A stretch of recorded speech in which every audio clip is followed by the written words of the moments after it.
خطاب کیا جا رہا تو عمومی طور پہ ہمیں وہ بھلے لگتے ہیں اور ہم عادی ہو گئے ہیں، لیکن آپ ماشاءاللہ سنجیدگی اور متانت کے ساتھ تشریف فرما ہیں، اور اگر میرا انداز تکلم کا آپ اس کو ایک مناسب انداز سمجھتے ہیں تو میں بات آگے بڑھا سکتا ہوں کہ کردار کے ساتھ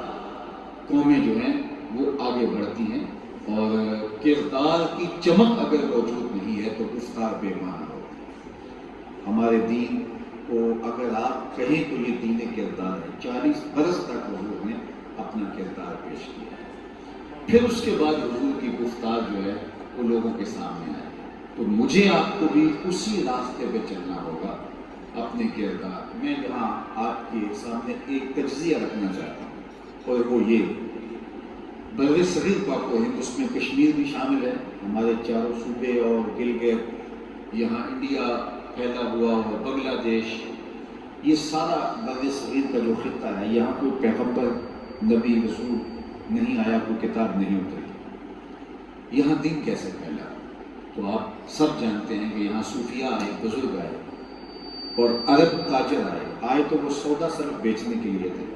لیکن ان کا کردار اتنا چمکدار تھا کہ ہم نے ان سے سودا بھی لیا، ان سے دین بھی لے لیا،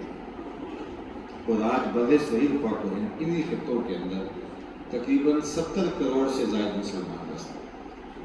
یعنی دنیا کے اوپر تقریباً 1 ارب 80-90 کروڑ مسلمان اگر ہیں تو صرف 70 کروڑ اس خطے کے اندر مسلمان ہیں۔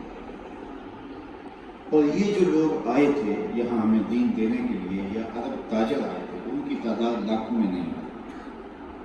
ہر علاقے میں 1 یا 2 افراد بزرگ تشریف لائے، اور انہوں نے جو ہے وہ پورے سے پورے علاقے کو بدل دیا، اجودن کا پورا اوپر سے لے کر نیچے تک سارا پھیل گیا۔ حضرت بابا فرید الدین گنج شکر نے بدلا، داتا گنج بخش علی حجویری علیہ رحمہ کے بارے میں اقبال نے کہا تھا، خاک پنجاب از دم او زندہ گئے، پنجاب کی دھرتی کو روشنی اس فقیر کی چوکھٹ سے مل گیا۔ شاہ عبداللطیف بٹائی وہاں سندھ کی دھرتی میں اور لال شہباز قلندر، انہوں نے وہاں لوگوں کی زندگی بدلی۔ سید امیر کبیر ہمدانی اور بلبل شاہ بخاری پورے خطۂ کشمیر کے اندر روشنیاں بانٹتے ہوئے اور نور بانٹتے ہوئے لوگوں کے من کے اندر چراغاں کرتے چلے گئے۔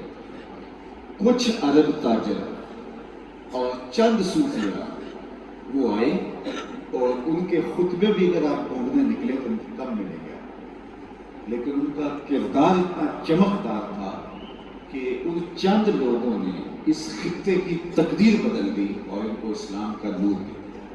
یہ ہے ایک تجزیہ، اور یہ جو لوگ طریقت کو، تصوف کو نہیں بھی مانتے وہ بھی کہتے ہیں یہاں بر صغیر میں دین آیا اسی راستے، یہاں کتاب بھی کوئی نہیں اتری، پیغمبر بھی کوئی نہیں آیا، رسول بھی نہیں تھا، یہاں ان صوفیاء نے آ کے جو ہے وہ دین دیا۔ دوسری جانب آج یورپ میں، امریکہ میں، آسٹریلیا میں، دیگر بلاد غرب، یہاں سے لوگ گئے، صوفیاء کی اولادیں گئیں، علماء گئے، علماء کی اولادیں گئیں، تجارت کی غرض سے لوگ گئے، اور ہم اگر وہاں جاتے ہیں تو پوچھتے ہیں کہ جناب اس شہر میں کتنے مسلمان ہیں، تو وہ کہتے ہیں 3 لاکھ، 2 لاکھ، 1 لاکھ، یہاں 500 ملین، یہاں ملین مسلمان رہتے ہیں۔ یعنی وہاں سے عرب سے چند لوگ آئے، اور آج اس کا نتیجہ 70 کروڑ مسلمان ہیں، اور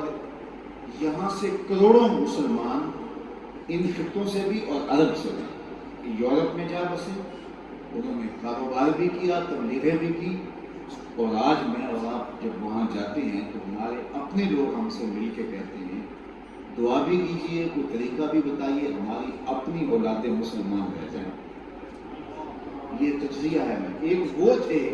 کہ جن کے کردار سے زنار ٹوٹے اور لوگوں نے اسلام قبول کیا، اور وہ انگلیوں پر گنے جا سکتے ہیں، پورے علاقے میں ایک فرد، لیکن اس کے ساتھ کردار ہوا، اور ہمارے ساتھ کردار نہیں ہوا۔ ہم 5 لاکھ، 3 لاکھ، 2 لاکھ ایک شہر میں رہ رہے ہیں، اور جو پیچھے سے ہم اولادیں ساتھ لے گئے، اور ہمیں فکر ہے کہ وہ مسلمان رہ جائیں۔ تو اگر انہوں نے جس ریشو سے مسلمان کیے، ایک شخص نے کتنے لوگوں کو مسلمان کیا، یہ جتنے لوگ اس وقت دنیا کے اوپر بستے ہیں، مسلمان یہاں سے گئے ہیں، عرب سے گئے ہیں، یہ سال میں صرف ایک آدمی کو مسلمان کریں، 10 سال میں پوری دنیا مسلمان ہو جائے، لیکن ہمیں فکر ہے کہ ہماری اپنی اولادیں مسلمان رہ جائیں۔ تو ہم نے سمجھا شاید نو کے زبان سے نکلنے والے جملے اثر انداز ہوتے ہیں، نہیں صاحب، ہمارا کردار اثر انداز ہوتا ہے۔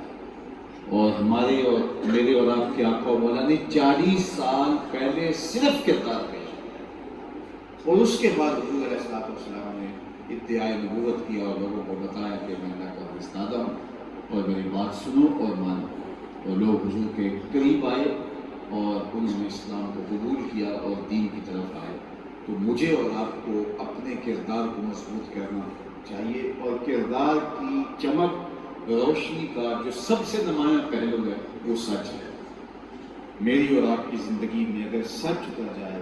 یعنی آپ کو اگر یقین ہو